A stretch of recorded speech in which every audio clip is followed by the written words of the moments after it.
ಮೇಕೆದಾಟು ಆಗಲೇಬೇಕು ಅಂತ ಕರ್ನಾಟಕ ಸರ್ಕಾರ ಪಣ ತೊಟ್ಟಿ ನಿಂತಿದೆ. ಡಿ.ಕೆ. ಶಿವಕುಮಾರ್ ಪಾದಯಾತ್ರೆ ಮಾಡಿದ್ದನ್ನೆಲ್ಲ ನೋಡಿದ್ವಿ. ಆದರೆ ತಮಿಳುನಾಡಲ್ಲಿ ಯಾವುದೇ ಸರ್ಕಾರ ಬಂದರೂ ಕೂಡ ಅದು DMK, IDMK, ಇವತ್ತಿನ TVK ಎಲ್ಲರೂ ಕೂಡ ಮೇಕೆದಾಟನ ವಿರೋಧವನ್ನು ಮಾಡ್ತಾನೆ ಬಂದಿದ್ದಾರೆ. ಅದು ಜಯಲಲಿತಾಯಿಂದ ಹಿಡಿದು ಸ್ಟಾಲಿನ್ ಅವರಿಂದ ಹಿಡಿದು ಅದಾದ ನಂತರ ಇವತ್ತಿನ ವಿಜಯ್ ಅವರ ತನಕವೂ ಕೂಡ ವಿರೋಧ. ಇದೀಗ ತಮಿಳುನಾಡು ಸರ್ಕಾರ ಒನ್ಸ್ ಅಗೇನ್ ಮೇಕೆದಾಟು ವಿರುದ್ಧ ನಿರ್ಣಯವನ್ನು ಮಂಡಿಸಿದೆ. ಏನೇನು ಬೆಳವಣಿಗೆ ಆಯಿತು, ಕರ್ನಾಟಕದ ಸ್ಟ್ಯಾಂಡ್ ಏನು, ತಮಿಳುನಾಡಿನ ಆಕ್ಷೇಪಗಳೇನು, ಡೀಟೇಲ್ಸ್ ನೋಡ್ತಾ ಹೋಗೋಣ. ಮೇಕೆದಾಟು ವಿರುದ್ಧ ತಮಿಳುನಾಡು ಇದೀಗ ನಿರ್ಣಯವನ್ನು ಮಾಡಿದೆ. ಏನು ನಿರ್ಣಯ? ತಮಿಳುನಾಡು ವಿಧಾನಸಭೆಯಲ್ಲಿ ಮೇಕೆದಾಟು ಯೋಜನೆ ವಿರುದ್ಧ ಸರ್ವಾನುಮತದ ನಿರ್ಣಯವನ್ನು ಅಂಗೀಕಾರ ಮಾಡಲಾಯಿತು. CM ಜೋಸೆಫ್ ವಿಜಯ್ ಮಂಡಿಸಿದಂಥ ನಿರ್ಣಯಕ್ಕೆ ಕಾಂಗ್ರೆಸ್ ಮತ್ತು VCK ಪಕ್ಷಗಳೆಲ್ಲ ಸಂಪೂರ್ಣವಾಗಿ ಬೆಂಬಲವನ್ನು ಕೊಟ್ಟರು. ಅಂದರೆ ಮೇಕೆದಾಟು ಅಣೆಕಟ್ಟು ನಿರ್ಮಾಣ ಆಗಬಾರ್ದು ಅಂತ ಯಾರ ವಾದ? ತಮಿಳುನಾಡವರು ವಾದ. ಆದರೆ ಕರ್ನಾಟಕ ನಮ್ಮದೇ ನೆಲದಲ್ಲಿ ಅಣೆಕಟ್ಟು ಕಟ್ಟಿದರೆ ಏನು ಎತ್ತ ಅಂತ ಪರಿಸರ ಅನುಮತಿ ಸಿಗೋದೆಲ್ಲ ಬಾಕಿ ಇದೆ. ಹೀಗಾಗಿ ಅದನ್ನು ಕೊಡಬಾರದು ಅಂತ ಏಕಪಕ್ಷೀಯ ಪ್ರಯತ್ನ ಅಂತ ತಮಿಳುನಾಡು ಸರ್ಕಾರ ಎಲ್ಲ ಕರೆದಿದೆ.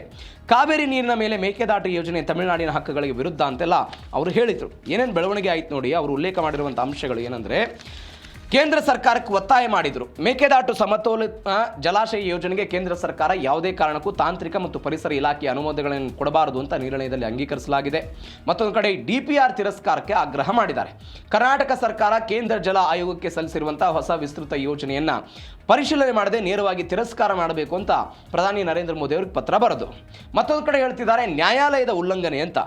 ಕಾವೇರಿ ಕೊಳ್ಳ ಈಗಾಗಲೇ ನೀರಿನ ಕೊರತೆ ಎದುರಿಸ್ತಾ ಇರುವಂತಹ ಪ್ರದೇಶ ಆಗಿದೆ. ಕಾವೇರಿ ಜಲ ವಿವಾದ ನ್ಯಾಯಾಧೀಕರಣ ಮತ್ತು ಸುಪ್ರೀಂ ಕೋರ್ಟ್ ತೀರ್ಪುಗಳ ಪ್ರಕಾರ ಕೆಳ ಹಂತದ ರಾಜ್ಯಗಳ ಅಂದರೆ ತಮಿಳುನಾಡು ಒಪ್ಪಿಗೆ ಇಲ್ಲದೆ ಕರ್ನಾಟಕ ಏಕಪಕ್ಷೀಯವಾಗಿ ಯಾವುದೇ ಹೊಸ ಜಲಾಶಯ ನಿರ್ಮಿಸಿಲ್ಲ ಅನ್ನೋದು ನಿರಸ್ಮಾರ್ದು ಅನ್ನೋದು ಅವ್ರ ವಾದ ಆಗಿದೆ. ಇದಕ್ಕಾಗಿ ಒಂದು ಆತಂಕವನ್ನು ವ್ಯಕ್ತಪಡಿಸಿದ್ದಾರೆ. ಮತ್ತೊಂದು ಕಡೆ ತಮಿಳುನಾಡು ಏನು ಹೇಳ್ತಾ ಇದೆ ಅಂತ ಹೇಳಿದ್ರೆ, ಕಾವೇರಿ ನದಿಗೆ ಅಡ್ಡಲಾಗಿ ಏನಾದರೂ ಮೇಕೆದಾಟು ಬಳಿ ಜಲಾಶಯ ನಿರ್ಮಾಣ ಮಾಡಿದರೆ ತಮಿಳುನಾಡಿನ ಡೆಲ್ಟಾ ಪ್ರದೇಶದ ರೈತರಿಗೆ ಸಿಗಬೇಕಾದಂಥ ಕಾವೇರಿ ನೀರಿನ ಹರಿವೆಲ್ಲ ಕಡಿಮೆ ಆಗುತ್ತೆ ಅಂತ ಅವರ ಆತಂಕ ಇದೆ. ಆದರೆ ಕರ್ನಾಟಕ ತನ್ನ ಜಲಾಶಯ ತುಂಬಿದ ನಂತರವಷ್ಟೇ ಹೆಚ್ಚುವರಿ ನೀರನ್ನು ಬಿಡುತ್ತದೆ. ಇದರಿಂದ ತಮಿಳುನಾಡಿನ ಕೃಷಿ ಕ್ಷೇತ್ರಕ್ಕೆ ಹಿನ್ನಡೆ ಆಗುತ್ತೆ ಅಂತ ಅವರೆಲ್ಲ ಹೇಳ್ತಿರೋದು. ಬಟ್ ಕರ್ನಾಟಕ ಸರ್ಕಾರ ಇದಕ್ಕೊಂದು ಸ್ಪಷ್ಟನೆ ಕೊಡ್ತು. ಏನಂತ? ಕುಡಿಯುವ ನೀರಿನ ಯೋಜನೆ ಮಾತ್ರ ಇದು. ಮೇಕೆದಾಟು ಕೇವಲ ನೀರಾವರಿ ಯೋಜನೆ ಅಲ್ಲ, ಇದು ಕುಡಿಯೋದಕ್ಕೆ ಬೆಂಗಳೂರು ಸೇರಿದಂತೆ ಅನೇಕ ಜಿಲ್ಲೆಗಳಿಗೆ ಕುಡಿಯುವ ನೀರು ಪೂರೈಸುವಂತಹ ಅಂದರೆ 4.75 TMC ನೀರು ಕೊಡುತ್ತೆ. ವಿದ್ಯುತ್ ಉತ್ಪಾದನೆ ಎಲ್ಲ ಮಾಡ್ತೀವಿ. ಮತ್ತೊಂದು ಕಡೆ ಎಷ್ಟೇ ಬಾರಿ ಇದ್ರ ಬಗ್ಗೆ ನಾವು ನಿರ್ಣಯವನ್ನು ತೆಗೆದುಕೊಂಡರೂ ಕೂಡ ಸ್ವಂತ ಜಾಗದಲ್ಲಿ ಜಲಾಶಯವನ್ನು ನಿರ್ಮಾಣ ಮಾಡೋದಕ್ಕೆ ತಮಿಳುನಾಡಿನ ತಕರಾರು ಯಾಕೆ? ತಮಿಳುನಾಡು ಯಾಕೆ ಆಕ್ಷೇಪವನ್ನು ಹೊರ ಹಾಕುತ್ತೆ? ಯಾವುದೇ ಕಾರಣಕ್ಕೂ ನಾವು ಇದರಿಂದ ಹಿಂದೆ ಸರಿಯಲ್ಲ ಅಂತ ಕರ್ನಾಟಕ ಸರ್ಕಾರ ಇದಕ್ಕೊಂದು ಎಚ್ಚರಿಕೆಯನ್ನು ಕೊಟ್ಟಿದ್ದಾರೆ. ಮತ್ತೊಂದು ಬೆಳವಣಿಗೆ ಏನು ಅಂತ ಹೇಳಿದ್ರೆ, ಸುಪ್ರೀಂ ತೀರ್ಪು ಉಲ್ಲಂಘನೆ ವಿಜಯ್ ಖ್ಯಾತಿ ತೆಗಿತಾ ಇದ್ದಾರೆ. ಯಾವುದ್ಯಾವುದು ತೀರ್ಪು? 2007ರ ನ್ಯಾಯಮಂಡಳಿ ಮತ್ತು 2018ರ ಸುಪ್ರೀಂ ಕೋರ್ಟ್ ತೀರ್ಪನ್ನು ಕರ್ನಾಟಕ ಉಲ್ಲಂಘನೆ ಮಾಡ್ತಾ ಇದೆ ಅಂತ ಅವ್ರು ಹೇಳ್ತಾ ಇರೋದು. ಜಲಾನಯನ ರಾಜ್ಯಗಳ ಒಪ್ಪಿಗೆ ಇಲ್ಲದೆ ಅಣೆಕಟ್ಟು ನಿರ್ಮಾಣ ಮಾಡೋದು ಕಾನೂನು ಬಾಹಿರ ಅಂತ ದಳಪತಿ ವಿಜಯ್ ಹೇಳಿದ್ದಾರೆ. ಯೋಜನೆಯ DPR ಅನ್ನು ಕೇಂದ್ರ ಜಲ ಆಯೋಗ ಪರಿಶೀಲಿಸಬಾರದು ಅಂತೆಲ್ಲ ಆಗ್ರಹವನ್ನು ವ್ಯಕ್ತಪಡಿಸಿದ್ರು. ಅವರು ಏನು ಹೇಳ್ತಾರೆ ಅಂತ ಹೇಳಿದ್ರು, ಅವರು ಕೆಲವು ಸುಪ್ರೀಂ ಕೋರ್ಟ್ನ ಆದೇಶದ ಬಗ್ಗೆ ತಮಿಳುನಾಡು ಸರ್ಕಾರ ಮೇಕೆದಾಟು ಅಣೆಕಟ್ಟು ಯೋಜನೆಗೆ ವಿರೋಧ ವ್ಯಕ್ತಪಡಿಸೋದಕ್ಕೆ 2007ರ ಕಾವೇರಿ ಜಲ ವಿವಾದ ನ್ಯಾಯಮಂಡಳಿ ಅಂತಿಮ ತೀರ್ಪು ಮತ್ತು 18ರ ಸುಪ್ರೀಂ ಕೋರ್ಟ್ ತೀರ್ಪನ್ನು ಎಲ್ಲ ಹೇಳ್ತಿದ್ದಾರೆ. 2007ರಲ್ಲಿ ಏನು ಬಂತು ತೀರ್ಪು, ಮತ್ತು 2018ರಲ್ಲೂ ಕೂಡ ಬಂತು. 2007ರ ಪ್ರಕಾರ ಕಾವೇರಿ ಕೊಳ್ಳದ ಒಟ್ಟು ನೀರಿನ ಲಭ್ಯತೆಯನ್ನು ಲೆಕ್ಕ ಹಾಕಿ 4 ರಾಜ್ಯಗಳು ಅಂದರೆ ಕರ್ನಾಟಕ, ತಮಿಳುನಾಡು, ಕೇರಳ ಮತ್ತು ಪುದುಚೇರಿ ಇವರು ನಿರ್ದಿಷ್ಟ ಪ್ರಮಾಣದ ನೀರನ್ನು ಈಗಾಗಲೇ ಹಂಚಿಕೆ ಮಾಡಲಾಗಿದೆ. ಯಾರ್ಯಾರಿಗೆ ಎಷ್ಟೆಷ್ಟು ನೀರು ಸಿಗಬೇಕು ಅನ್ನೋದನ್ನು ಹಂಚಿಕೆ ಮಾಡಲಾಗಿದೆ. ಕಾವೇರಿ ಕೊಳ್ಳ ಈಗಾಗಲೇ ನೀರಿನ ಕೊರತೆಯನ್ನು ಎದುರಿಸ್ತಾ ಇದೆ. ಹೀಗಾಗಿ ಯಾವುದೇ ಹೊಸ ಯೋಜನೆ ಕೈಗೆತ್ತಿಕೊಳ್ಳೋದಕ್ಕೆ ಹೆಚ್ಚುವರಿ ನೀರನ್ನು ಸಂಗ್ರಹ ಮಾಡೋದಕ್ಕೆ ಅವಕಾಶ ಇಲ್ಲ ಅಂತ ನ್ಯಾಯಾಲಯಗಳು ಸ್ಪಷ್ಟಪಡಿಸಿವೆ ಅನ್ನೋದು ತಮಿಳುನಾಡಿನ ನಿಲುವು. ಮತ್ತೊಂದು ಕಡೆ ಅವರು ಹೇಳ್ತಾರೆ, 2018ರ ತೀರ್ಪಿನ ಪ್ರಕಾರ ಕರ್ನಾಟಕ ಬಿಳಿಗುಂಡ್ಲು ಮಾಪನ ಕೇಂದ್ರದ ಮುಖಾಂತರ ತಮಿಳುನಾಡಿಗೆ 177.25 TMC ನೀರನ್ನು ನಿಯಮಿತವಾಗಿ ಹರಿಸಬೇಕು. ಒಂದು ವೇಳೆ ನೀವು ಮೇಕೆದಾಟು ಬಳಿ ಜಲಾಶಯವನ್ನು ನಿರ್ಮಾಣ ಮಾಡಿದರೆ ಮಳೆಯಾಶ್ರಿತ ಮಧ್ಯಂತರ ಜಲಾನಯನ ಪ್ರದೇಶದಿಂದ ತಮಿಳುನಾಡಿಗೆ ಹರಿಯುವಂಥ ಈ ಅನಿಯಂತ್ರಿತ ನೀರಿನ ಹರಿವನ್ನು ಕರ್ನಾಟಕ ನಿಯಂತ್ರಣ ಮಾಡಿಬಿಡುತ್ತೆ. ಅಂದರೆ ನಮಗೆ ಸಿಗಬೇಕಾದಂತಹ ನೀರಿನ ಪಾಲು ಸರಿಯಾದ ಪ್ರಮಾಣದಲ್ಲಿ ನಮಗೆ ಸಿಗೋದಿಲ್ಲ.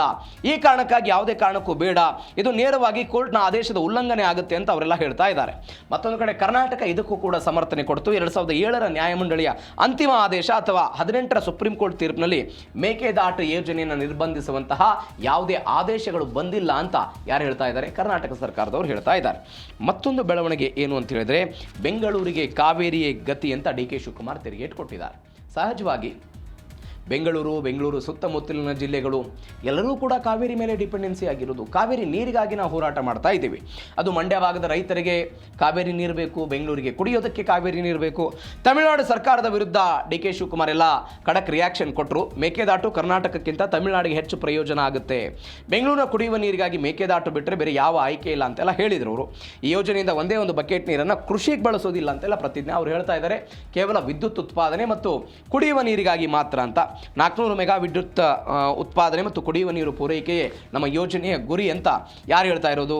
ಇದೀಗ ಇದೇ ಡಿ ಕೆ ಶಿವಕುಮಾರ್ ಅವರು ತಿರುಗೇಟು ಕೊಟ್ಟಿದ್ದಾರೆ. ಯಾಕಂದರೆ ಡಿ ಕೆ ಶಿವಕುಮಾರ್ ಅವರೆಲ್ಲ ಹೇಳಿದ್ರು ಹಿಂದೆ ಮೇಕೆದಾಟು ಪಾದಯಾತ್ರೆ ಮಾಡಿದ್ರು ಅವರ ಸರ್ಕಾರ ಬರೋದಕ್ಕಿಂತ ಮೊದಲು. ಹೀಗಾಗಿ ಅವರೆಲ್ಲ ಬದ್ಧರಾಗಿದ್ದಾರೆ. ಹೀಗಾಗಿ ಒಂದೇ ನೀರನ್ನು ನಾವು ಯಾವುದೇ ಕಾರಣಕ್ಕೂ ಕಡಿತಗೊಳಿಸೋದಿಲ್ಲ. 177.25 TMC ಏನು ತಮಿಳುನಾಡಿಗೆ ಹೋಗಬೇಕು, ಆ ನೀರನ್ನು ಸರಾಗವಾಗಿ ನಾವು ಹರಿಸ್ತೀವಿ, ಯಾವುದೇ ಕಾರಣಕ್ಕೂ ನಾವು ಇರಲ್ಲ. ಮತ್ತೊಂದು ಕಡೆ ಮಳೆ ನೀರನ್ನು ಸಂಗ್ರಹಿಸಿಡುವುದಕ್ಕೆ ಮಾತ್ರ ಇದು ಬಳಕೆ ಆಗುತ್ತೆ ಅಂತ ಡಿ ಕೆ ಶಿವಕುಮಾರ್ ಎಚ್ಚರಿಕೆ ಕೊಟ್ಟಿದ್ದಾರೆ.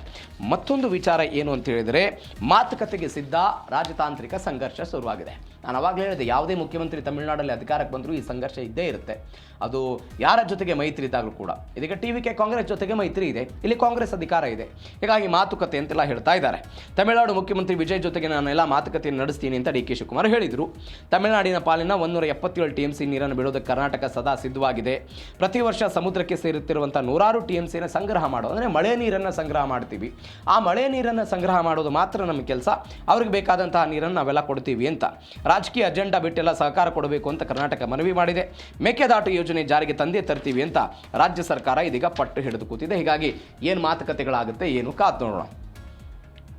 ಅಂದರೆ ನೀವು ನೋಡಿ, ವ್ಯತ್ಯಾಸಗಳಿಷ್ಟೇ. BJP ಅವರು ಏನು ಹೇಳ್ತಾರೆ ಅಂತ ಹೇಳಿದರೆ, ಈ ಹಿಂದೆ DMK ಜೊತೆಗೆ ಕಾಂಗ್ರೆಸ್ನ ಮೈತ್ರಿಕೂಟ ಇತ್ತು, DMK ಯಾಕೆ ನೀವು ಒಪ್ಪಿಸಲಿಲ್ಲ ಅಂತ BJP ಅವರು ಹೇಳೋದು.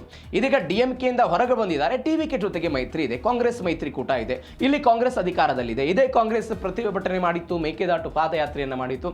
ಇದೀಗ ಏನು ಹೇಳ್ತಾ ಇದ್ದಾರೆ, ನೀವು ಅವ್ರನ್ನ ಕನ್ವಿನ್ಸ್ ಮಾಡೋ ಪ್ರಯತ್ನವನ್ನು ಮಾಡಬೇಕು ಅಂತ. ಬಟ್ ಇವರ ಜೊತೆಗೆ ಮೈತ್ರಿ ಇದ್ದಾಗಲೂ ಕೂಡ ವಿಜಯ್ ಅವರು ಇದೀಗ ವಿರೋಧವನ್ನು ವ್ಯಕ್ತಪಡಿಸ್ತಾ ಇದ್ದಾರೆ. ಬಟ್ ಡಿ ಕೆ ಶಿವಕುಮಾರ್ ಅವರು ಮಾತ್ರ ಇಲ್ಲ, ನಾವು ಮಾತುಕತೆಯನ್ನು ನಡೆಸ್ತೀವಿ, ಈ ಸಂಘರ್ಷವನ್ನು ಬಗೆಹರಿಸ್ತೀವಿ, ನಮ್ಮ ಜಾಗದಲ್ಲಿ ಅಣೆಕಟ್ಟನ್ನು ಕಟ್ತೀವಿ ಅಂತ ಡಿ ಕೆ ಶಿವಕುಮಾರ್ ಹೇಳ್ತಿದ್ದಾರೆ. ನೋಡೋಣ ಏನಾಗುತ್ತೆ. ಮೇಕೆದಾಟು ಕರ್ನಾಟಕ ತಮಿಳುನಾಡು ಈ ಗೊಂದಲ ಬಗೆಹರಿಯುತ್ತಾ, ಕೋರ್ಟ್ನ ಆದೇಶಗಳಿಗೆ ಏನಾಗುತ್ತೆ ಏನು ನೋಡೋಣ.